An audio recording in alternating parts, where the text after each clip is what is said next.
People sleep peacefully in their beds at night, only because rough men stand ready to do violence on their behalf.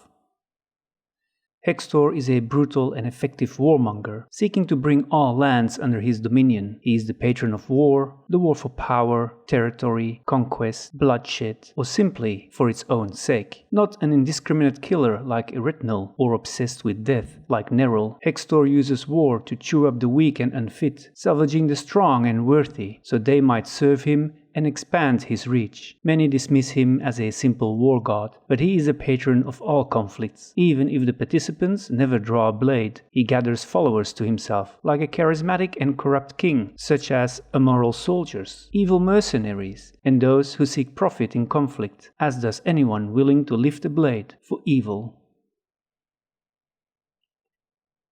Far beyond the Empyrean Empire, in the western end of the continent of Uruk, lay the ancient birdlands of the Iridian people. In those lands once existed a large kingdom, with a king whose sons had not survived adulthood. He had married a succession of the daughters of his chiefs and liegemen, hoping each might be fertile enough to bear him a son strong enough to pass his crown to, but alas, none did. Finally, in the winter of his years, he took his last wife, the young daughter of a minor chief. She bore him only one child, a daughter, who they called Alia. She was special and was known as the Shield Maiden, and due to being dour and serious, earned the nickname of Stern. Unbeknownst to Stern Alia, she was born from a union between her mother the queen and the sky god Felnius. Stern Alia, so the legends tell us, was a demigoddess, who used to be worshipped by the old Iridians, but is currently no longer worshipped in the Flanace. Although most stories agree on the origin of the Shield Maiden and that she birthed Hextor, there are many versions of him having Heronius and Stratus as either brothers or half-brothers. However, among the Hextorian theologists, there is a book called The 500 Scars that explains how the Scourge of Battle talks regularly to his weapon, referring to it as little brother, from which the Fate deduces that he never even had siblings. The book also suggests that whenever dire times required Hextor to put his feelings aside for the sake of what must be done, he placed his feelings within his weapon. Throughout the centuries, his followers collided with Heronian fate time and again, as they seem opposites of each other. Their fates wage an eternal war that has driven thousands into their graves, to the delight of Neril.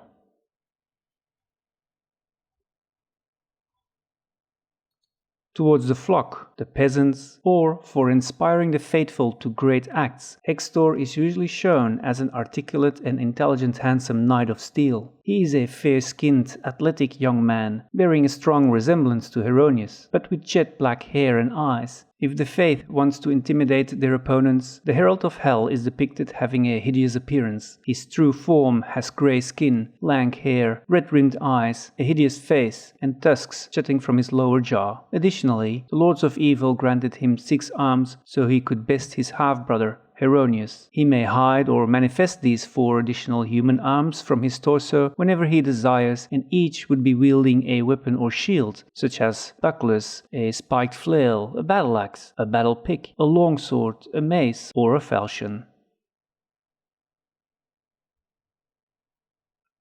Hextor is dismissive of all other deities, even those in his own Iridian pantheon. He believes he is superior to them and will eventually rise to lead them all. He knows better than to be openly antagonistic, as this might encourage his enemies to band together and attack him. Although he does not go out of his way to interact with other deities, if approached with an interesting plan, he would not turn away automatically. The one he sometimes tolerates because of his sense of humor is the annoying Olidamara. Besides that, he has alliances with a few archdevils and at least one of the Lords of the Nine, as he appreciates their well-disciplined armies. Hextor has a long-standing rivalry with Reynolds and sees him as a humbled thug trying to maintain status among those he once terrorized, but is ultimately not worth talking about. Only Heronius is worthy of his attention, and the one at whom he focuses all his anger. It is out of this anger and jealousy to not being anointed by the holy Mirsalm oil that made Hextor exterminate Stern Alias's church in Medasia.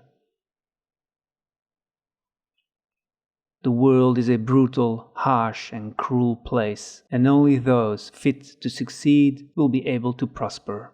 It is the duty of the faith to forge order out of chaos and law out of anarchy. When one is constantly in danger from monsters, bandits, and humanoids, it is essential that the faithful have the capacity to defend themselves from the attacks of their enemies. Vigilance and preparedness, and always being ready for battle, are thus essential virtues in a world where danger may threaten at any time. Obedience is what Hextor demands. The ideal society is a very strict social hierarchy based around strong central leadership, earned by right of skill in combat. The leader's followers will prosper by following one fit to lead and rule. For example, he laughs at the convenient idea of pacifism, pointing out that it is the sheep who bleat peacefully but huddle near the shepherd when the wolves approach. Obedience should not stand in the way of ambition. To improve or maintain your positions in life, either with words or with weapons, power is its own reward, and you must endure hardships to prevail. It is often necessary to be cruel and merciless in the pursuit of your goals, and achieving them can have harsh consequences. Many Hextorians thus actively promote war and conquest, believing that the strong can and should actively expand their influence at the expense of the weak. War is viewed as the flowering of the strong and the culling of the weak, a pursuit that should be actively pursued and encouraged to destroy one's enemies and prove one's own strength to deter future opponents. Those who cannot fight on their own may be allowed to survive if they can provide some mutually beneficial service in exchange for protection. If they can offer nothing of value to a community, then they are unfit to live, and their destruction strengthens humanity. Because of this harsh code, an enemy who surrenders to a Hextorian could be spared and taken prisoner if it is convenient and useful to do so, or enslaved for labor or war, or simply killed despite the request for mercy. It depends on the needs and goals of the Hextorian at the time. However, Hextor teaches that there is a place for love and friendship within a Hextorian community, most often with families and others with whom a mutual beneficial relationship may be forged. If these people can bring glory or gain to an Hextorian, then he will help them survive.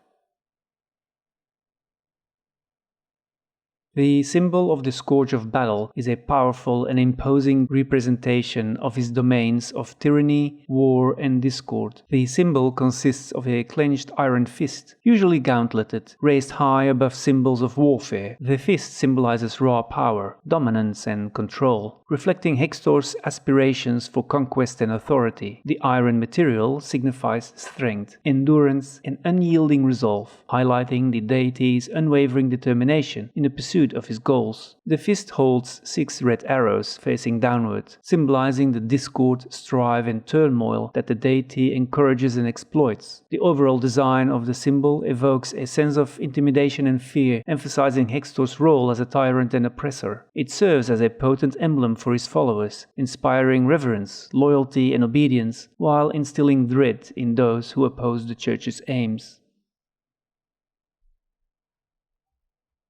His temples are forbidding fortresses, built to impress the common folk and found in any site of strategic importance. These fortress temples tend to have a dark, bloody, and grim atmosphere. They feature statues of 80 warriors and superb stained glass windows, friezes, and murals featuring scenes of historic battles of the Iridian people against just about everyone else. The interior walls of their temples hold weapons, shields, and armor, all of which are fully functioning and make an armory irrelevant. Temples often have a large forge where special weapons are created. Famous cathedrals in his name are the Malachite spires in Delaric and the Basilica of the Scourge in Belport. The temples of Hextor tend to operate openly, working hand in fist with the laws of the land. During services, followers chant, shout, and scream above the percussion of iron instruments and armaments. Hextor has no interest in complicated music, except as a means to keep marching soldiers in time or to boost morale. Drums mostly suffice in any service to the champion of hell. The faithful give offerings in the form of their enemies' broken weapons and armor to an idol of the Scourge of Battle, and in rare cases they might sacrifice valuable prisoners in his name. Small-scale sacrifices involve bloodletting with an arrow or holy symbol, which represents the person's willingness to shed blood or die in Hextor's name. They might shout loyalty oaths or promises of acts of cruelty or killing in an upcoming battle.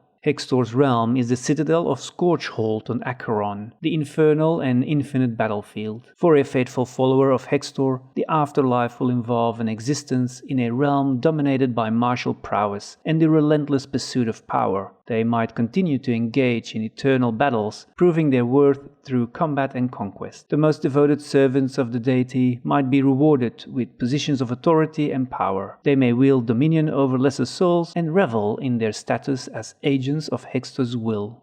These are the anathema of the fate: laziness, having compassion towards the undeserving, supporting any sort of social discord, although conflict between parties vying for power is acceptable, failure to crush one's enemies when the opportunity presents itself, passing up the chance at increasing one's personal power, not keeping your word or oath when it is given.